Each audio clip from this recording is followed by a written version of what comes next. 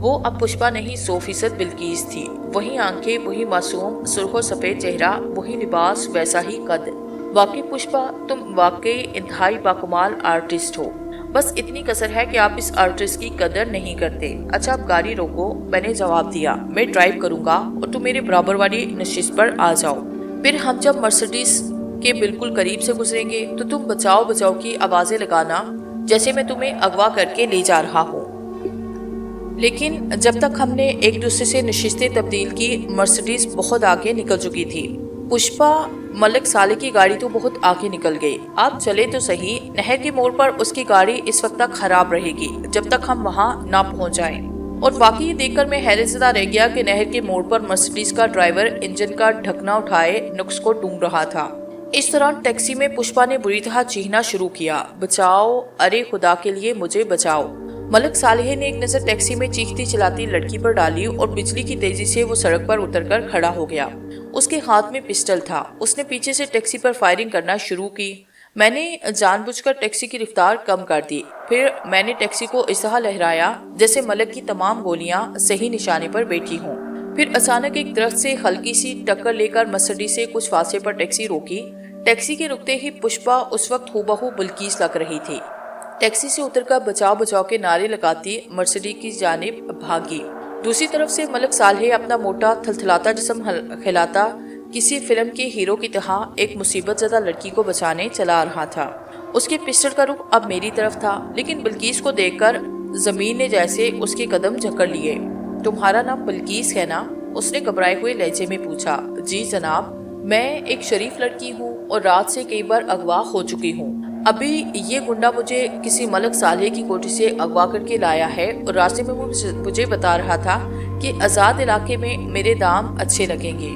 لیکن اس سے پہلے کہ ملک صالح کو مزید حیرتوں کا سامنا کرنا پڑتا، میں نے اس پر ایک جس لگائی اور میرا ہلکا سا ایک گونسا اس کی کمپٹی پہ پڑا اور وہ بغیر آواز نکالے وہی سڑک پر بے ہوش ہو کر گر پڑا. میں نے پشپا کی طرف دیکھا. وہاں پشپا یا بلقیس کی بجائے پھر وہی بوڑھا ڈرائیور کھڑا تھا. اس موٹی کو کس طرح اٹھا کر ٹیکسی میں ٹھسا دیا جائے. ٹھیک ہے آقا. اور یہ کہتے ہوئے اس بوڑھے نے موٹے ملک صالح کو اس طرح دونوں ہاتھوں سے اٹھایا جیسے کوئی بچہ پالنے سے اٹھایا جاتا ہے. ملک صالح کو ٹیکسی میں ڈال کر پھر وہ اپنی ڈرائیونگ سیٹ پر آ بیٹھا. کس طرف چلوں آقا؟ اس نے انتہائی سعادت مندی سے پوچھا. ملک صالح کا ڈرائیور تو ہمارا پیچھا نہیں کرے گا. بیچارہ ڈرائیور کہیں قریب سے پشپا کی آواز آئی. اب تک تو اسے یہی معلوم نہیں کہ اس کا مالک گاڑی میں موجود نہیں. وہ تو ابھی مزید ایک گھنٹہ اسی طرح ہر طرف سے بے نیاز اپنے انجن پر جھکا رہے گا. تمہیں سروپ کی کاٹیج کا پتہ معلوم ہے؟ آپ شانتی کا نام لیتے ہوئے کیوں شرما رہے ہیں؟ اس نے شرارت سے مسکراتے ہوئے پوچھا. چلو شانتی کا کاٹیج صحیح، میں جلد از جلد وہاں پہنچنا چاہتا ہوں. آنکھیں بند کریں اور پھر مسکرائی. اس پر ہم ٹیکسی کی بجائے وقت کی رفتار سے 1000 گنا تیز سفر کریں گے. اور ابھی میں نے آنکھیں بند ہی کی تھی کہ وہ آہستہ سے بولی. ہم منزل پر پہنچ چکے ہیں. اور واقعی ٹیکسی سروپ کے کاٹیج کے سامنے کھڑی تھی. فرق یہ تھا کہ آج سروپ کے کاٹیج کے دروازے پر کئی جیپ، کھاڑیاں اور کئی قیمتی کھاڑیں کھڑی تھی. سنو پشپا، میں اندر جا رہا ہوں. اس کاٹیج کے نیچے ایک کمرہ ہے جس سے انجانی سروپ اس کا ذاتی قید خانے کا کام لیا کرتا تھا. ملک صالح کے ہاتھ منہ باندھ کر اور اس کے منہ میں کپڑا ٹھوس کر اسے زیر زمین کمرے میں لے جا کر پھینک دو. دوسری اہم بات یہ ہے کہ بلقیس جس کا تم نے روپ دھارا تھا گلبرگ میں ملک صالح کی کوٹھی کے کسی کمرے میں قید ہے. اسے شانتی کی حابقہ میں لا کر اس وقت تک مکمل نیند ہی میں رکھنا جب تک میں اسے گفتگو کے لیے فارغ نہ ہو جاؤں. اور تیسری اہم بات یہ ہے، پشپا نے میرے طرف مسکراتے ہوئے بات جاری رکھی، کہ بلقیس کے دونوں بھائیوں اس کی بوڑھی والدہ کو کسی ایسی محفوظ جگہ پہنچاؤں جہاں پارٹی کے گنڈوں یا پولیس کا ہاتھ نہ پہنچ سکے. تم ٹھیک سمجھی، میں نے مسکراتے ہوئے جواب دیا. لیکن رحیم کی طرح کسی ایسی جگہ بھی نہ پہنچانا کہ میں ان سے ملنے کو ترس جاؤں. آپ کہیں تو رحیم صاحب کو اپنے ساتھ لیتی آؤں. اس نے شرمندگی سے جواب دیا. ابھی نہیں پشپا، میں کئی کاموں میں الجھ کر رہ گیا ہوں. اللہ نے چاہا تو ان سے نپٹ کر میں جلد ہی اس سے مل لوں گا. ہاں، یہ کام کرنے میں تمہیں کتنی دیر لگے گی؟ وہ ہندو عورتوں کی طرح میرے پیر چھوتے ہوئے بولی. آقا اس کنیز کو کام بتاتے جا رہے تھے اور وہ کام اسی انداز میں پایا تکمیل کو پہنچتے جا رہے تھے. ملک صالح اس کاٹیج میں پہنچایا جا چکا ہے. بلقیس شانتی کی خوابگاہ میں اس کے بستر پر اتنی گہری نیند سو رہی ہے کہ صرف آپ ہی کے آواز دینے پر اب اٹھ سکتی ہے. میں نے شانتی کے ذہن سے اس کی خوابگاہ اس وقت تک بھلا دی